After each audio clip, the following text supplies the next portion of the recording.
VR Face Horizon apresenta.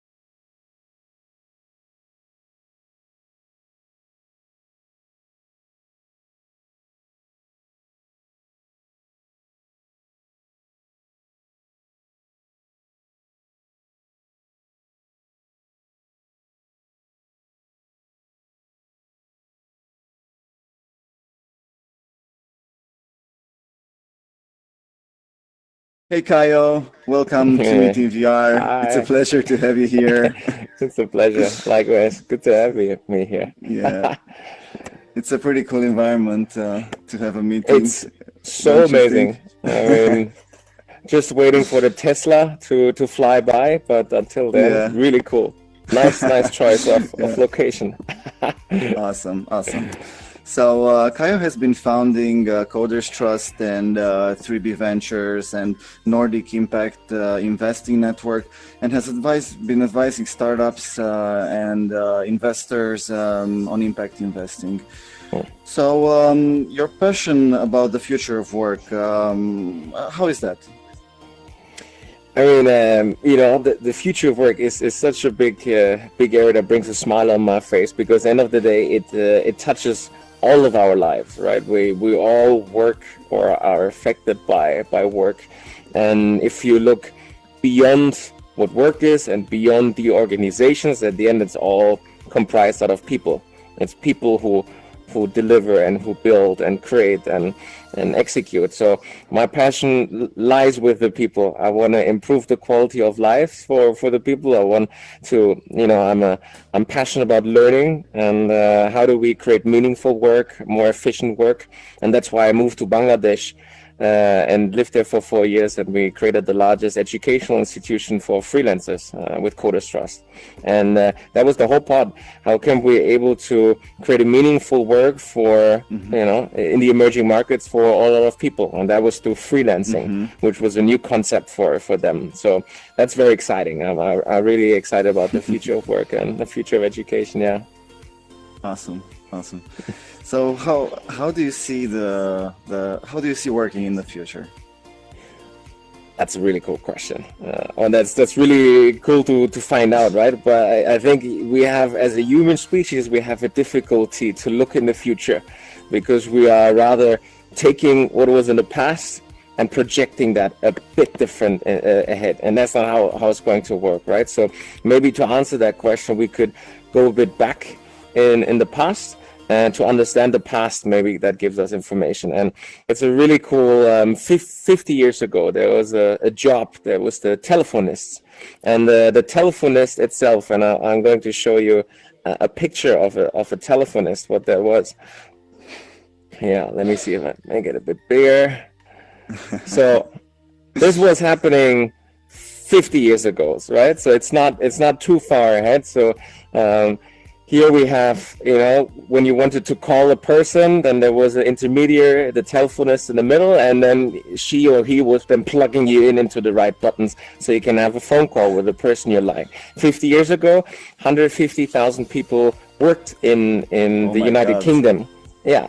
Had that job. So that was one of the most, employable sectors. And now you can probably count with the hands how many telephonists there are in the world, right? Yeah. I'm telling you this. First of all, it's going to be very interesting, right?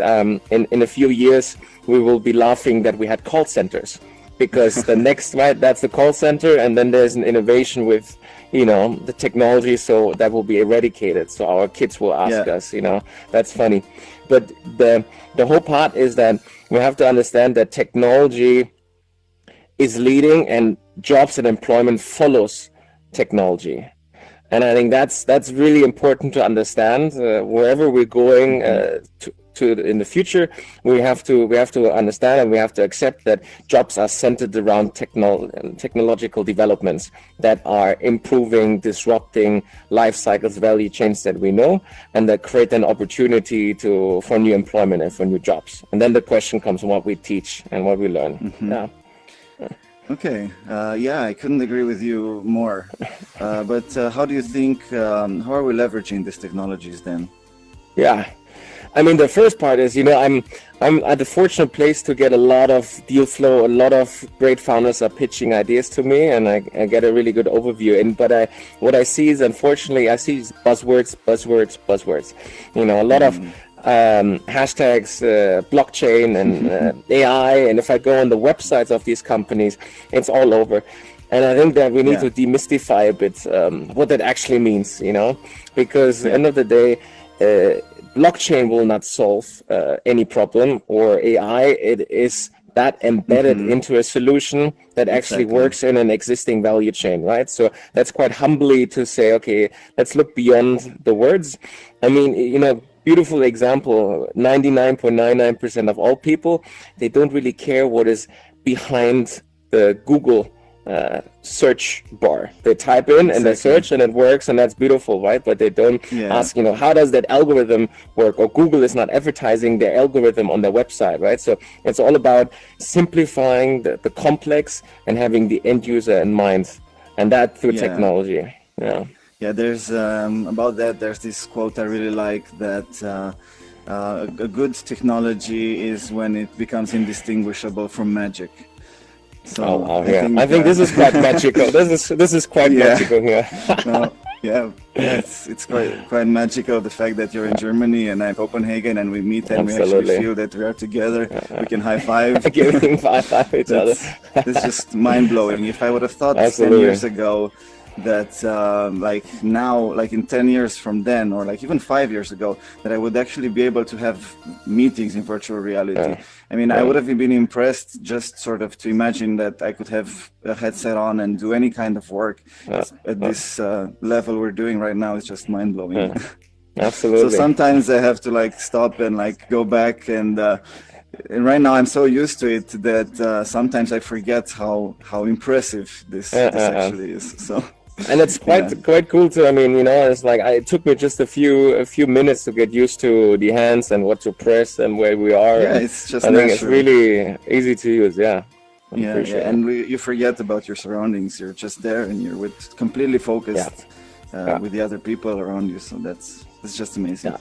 So about that, how you've been talking about technology in general, but how do you think what are your thoughts about virtual reality in this area?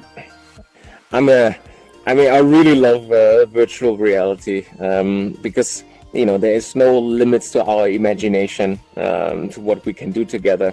And I was following a long time, but coming back to the same part, what is the real value that virtual reality creates? Because I'm blown away to be in space with you, and I think it's here's the world. I mean, this is so amazing, and we can speak and give each other high fives, but at the end of the day, there are 2 points that matter for business: is increased revenue and decreased cost. So if you're looking into this, how can we use VR to achieve the both, right? And I think it's very interesting.